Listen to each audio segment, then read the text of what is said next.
The City of Ohio State podcast takes a deep dive into the support services that keep OSU's Columbus campus running 24/7.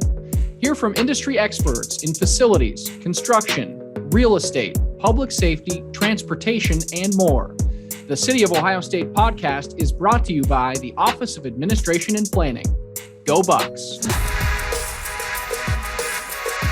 Hello and welcome to the City of Ohio State podcast. I'm your host, Dan Hedman. On our last episode, we caught up with Uniprint to provide an overview of how the university's printer and copier experts support students, faculty, and staff. This month, we dive into safety ahead of the holidays with a special guest, Dennis Jeffrey, a deputy chief for the Ohio State University Police Division. Deputy Chief, thanks for being with us. Oh, thank you for having me. Of course. You've been with Ohio State for a little more than a year now, I think. And before that, I know you spent a while with the Columbus Division of Police. I know you have a few kids who were, or at least are, Buckeyes. And can you just give a quick rundown of your connections to OSU and how you've transitioned into this role of deputy chief? Sure, yes. I'm actually also an alum. I do have two recent graduates of Ohio State, so very near and dear to my heart for sure. Prior to coming to Ohio State, I was the commander for Zone 4 for Columbus Police, which is actually the University District area. So very familiar with Ohio State, both from a city perspective and now from a university perspective. Yeah, I think that's great perspective to have had two kids that recently went here. You can really relate to parents and the types of things that they worry about when they send their kids off to school, right? Yeah, absolutely. I have the same concerns. Obviously, when there's safety issues, I have concerns as well. So, I have that perspective of not only from my professional duties, but also from a parent. So I always want to make sure that not only my kids are safe, but every kid's safe on campus. Wonderful. Well, the holidays are an exciting time of year, whether you celebrate Hanukkah, Kwanzaa, Christmas, or another tradition. But as people prepare to travel, specifically our students who may live east of High Street, what tips do police have for securing your home in advance? You're really the number one, and I know it feels like common sense a lot of times, but really locking your doors and windows, and not only locking them, but making sure they're functional. So especially windows, a lot of times you want to test those windows because sometimes, they malfunction. You want to make sure they're workable, especially the locks. A lot of times too, we want those lights on. So if you can get a light timer, that's really effective. Make sure you time it effectively so it comes on, when it's getting darker now, 5 o'clock or so. So make sure that pops on early. Leave outdoor lights on if you have them. Make sure your bulbs aren't burned out. If you have property management, obviously now ring cameras are really popular. So if that's something that you could speak to your property management about, that'd be something really great to have. And lastly, take valuables with you. I know sometimes that's hard, when you're traveling home, but anything you can get with you and take, and make sure that's not there. So the less things you have in your apartment, the less things that could be stolen, unfortunately, if that does happen to you. So really important to take those valuables home if you can. Yeah, those are all great tips. Taking valuables with you sounds great, but what if I can't take everything with me? What if I'm going really far away? What if I have a really big TV or an Xbox or something like that that I need to leave behind? What should I do? Yeah, certainly. So, once again, lock those doors and windows. That's the number one key, but then keep them out of sight. So if you have blinds, make sure those blinds are shut and they're functional. A lot of times blinds, you can still see through them. So do a test, go outside when it's dark and look inside your apartment to see what you can see. It's always a good way to kind of look at that. Record your serial numbers on all your devices, including bicycles, because if they do, unfortunately, are stolen, that's a great way for us to track them down. We find a lot of bikes and stuff like that, but sometimes we can't track the owners because we don't have that serial number. So really important to do that. And certainly if anything is missing when you return, make sure you call the police. So obviously if you're off campus, that would be calling Columbus Police. On campus, that would be calling OSU PD. Great. Residential burglary tends to be a crime of opportunity, I know. So while no crime is ever the fault of a victim, what other steps can someone take to secure their home, or what resources does Ohio State offer? Yeah, in addition to our own uniformed officers, we have a program called Joint Patrol, where some of our OSU officers actually ride with Columbus police officers. They do that 4 days a week. They're a lot of times on bicycles. We try to be highly visible. So that gives a great perspective for those officers that they can deal with, in student issues. They're able to provide some resources on the spot should they encounter those students. We also have a program called Buckeye Block Watch, which those are private security patrollers they're out and about, just really walking the area, looking for suspicious people and things. And then when they see that, they report that to the police.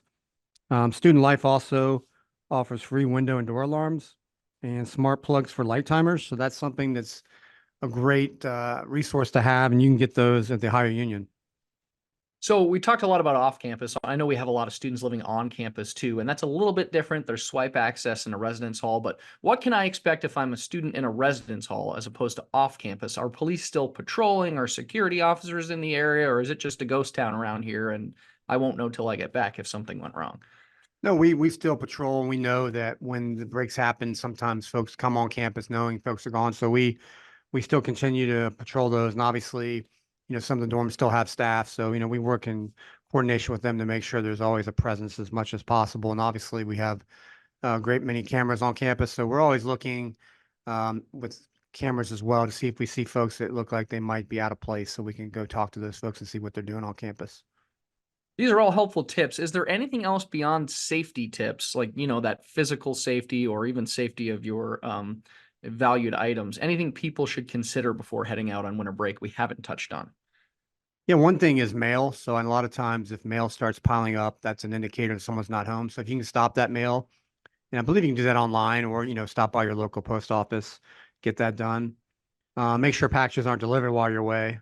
Make sure either you get those rerouted or someone's checking your porch. That's obviously, develop that trusted neighbor. Always good to have a buddy system. Make sure you don't unplug electrical extension cords or other devices. That's not really a safety. That's a fire safety issue. So we want to make sure there's nothing unsafe when you leave. Also, a lot of people don't think about this, but make sure you keep your heat on. A lot of people want to turn that off maybe when they leave and think I'll save some money, but what you want to avoid are those frozen pipes as it gets colder throughout the winter. All things you have to think about when you're a homeowner, right? So, or a renter these days. So, okay, last question for me. And again, appreciate your time today. Holidays can be associated with gift giving. Doesn't have to be, but that happens. If someone returns after break with new items, what's the best way to prevent theft in the second semester? One big thing is, if you get these new like electronic items over, so you get those over Christmas, you don't really want to have those boxes out in your dumpster immediately near your apartment. So either maybe, don't unbox those before you come back, or take those boxes somewhere else, like a recycling center. And once again, I know we've said this multiple times, but keep those doors and windows locked. That's really huge. When you get in the public spaces like the library, the RPAC, don't leave valuables unattended. I know a lot of times if you're studying, you might want to run the restroom or something, figure that laptop's safe for, I'll only be gone 2 minutes, but really that's an opportunity for someone to steal that. So make sure unfortunately, it might take a little time, but pack that back in your backpack and go into the restroom with you. And then obviously, we talked about identifying those items, when you get them new, and then obviously calling the police should they go missing. And then think about, a lot of people don't think about this. If there is a crime, what happens after the fact? So think about, do you want to prosecute? How does that look if, say, someone is apprehended who's committed a crime against you? So just something to think about ahead of time. And why is that last piece important? Obviously, you have the background with working with CPD, and I know they're great partners, but a lot of times it's repeat offenders. Yeah, a lot of times it is, and a lot of times people might think, I don't want to, I don't want to maybe overly impact this person, but when you get something stolen, you're the victim of that crime, and the police really can't do a lot unless you're willing to what we call prosecute, and that means be part of the criminal proceedings. So that's something, there are programs in court where sometimes people can get some help. Say they have maybe some type of substance abuse issue where they're stealing things, maybe that could get them in the right direction. So sometimes prosecuting them can provide them the resources they may be lacking. Okay, and I lied. I said last question, but I do have one more because this is making me think of some other things. But these tips extend outside the home, right, into your own vehicle. So probably leave things out of sight in vehicle, lock those cars, doors and windows, and all those sorts of things too. Yeah, absolutely. Anytime you're leaving anything in plain view in your car, that's just a tempting target. So, take the extra time to throw it in your trunk. If you don't have a trunk, say you have a Jeep or something doesn't have a trunk, you want to take that item with you, or at least have a covering over that space so people can't see in. Deputy Chief Jeffrey, thanks for joining us. We appreciate the hard work from you and your colleagues in the public safety here at Ohio State and also with the city. Thank you very much, and I wish everybody a very happy holiday.